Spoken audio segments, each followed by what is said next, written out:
তারেক রহমানকে জবাব দিতে হবে। এটা কি তারেক রহমানের সন্ত্রাসী বাহিনী? বিচার না হওয়া পর্যন্ত আমরা হবিগঞ্জে আছি। এখান থেকে প্রয়োজনে আমাদের লাশ যাবে। কারো হাত ভেঙে গেছে, কারো মাথা ফেটে গেছে, ক্যামেরা ফোন সব ওই জিকে গৌসের ছাত্রদল যুব দলের সন্ত্রাসী বাহিনী সব নিয়ে গেছে। এবং আমাদের একজন ভাইয়ের চোখে রড দিয়ে যখন গুতা মারছে, তার চোখ বের হয়ে আসার মতো অবস্থা। আরেকজনের মুখে রড দিয়ে বাড়ি মারছে।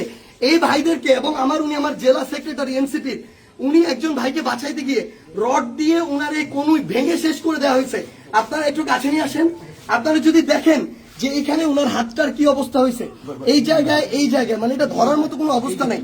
এখানে মাথায় এই যে রড দিয়ে প্রত্যেকটা জায়গায় বাড়ি মারছে।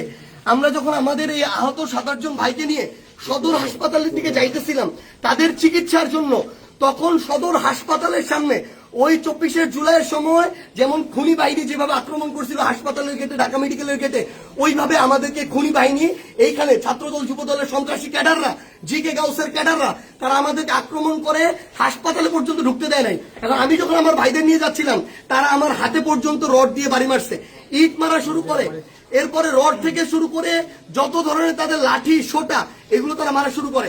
এবং ওইখানে আমাদের ছাত্র শক্তি, যুব শক্তির, এনসিপির অনেক ভাইকে তারা ওইখানে মানে ওই সবার সামনে ওইখানে পিটায়। এবং আমরা এখানে পুলিশ দেখলাম, আমাদের সামনে থাকা তো দূরের কথা, আমাদের সাথে থাকা তো দূরের কথা, এত বড় হামলার পরে তারা পিছনে দাঁড়ায় দাঁড়ায় নাটক দেখতেছে। এই ছিল অবস্থা। এই যদি হয় বাংলাদেশের অবস্থা, তাহলে তারেক রহমানকে জবাব দিতে হবে।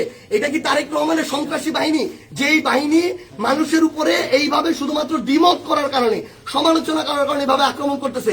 সালাউদ্দিন আহমেদকে জবাব দিতে হবে। তারা কি এই জিকে গাউসদেরকে এই সন্ত্রাসী কার্যক্রমের টিকাদারি দিয়ে রাখছে কিনা?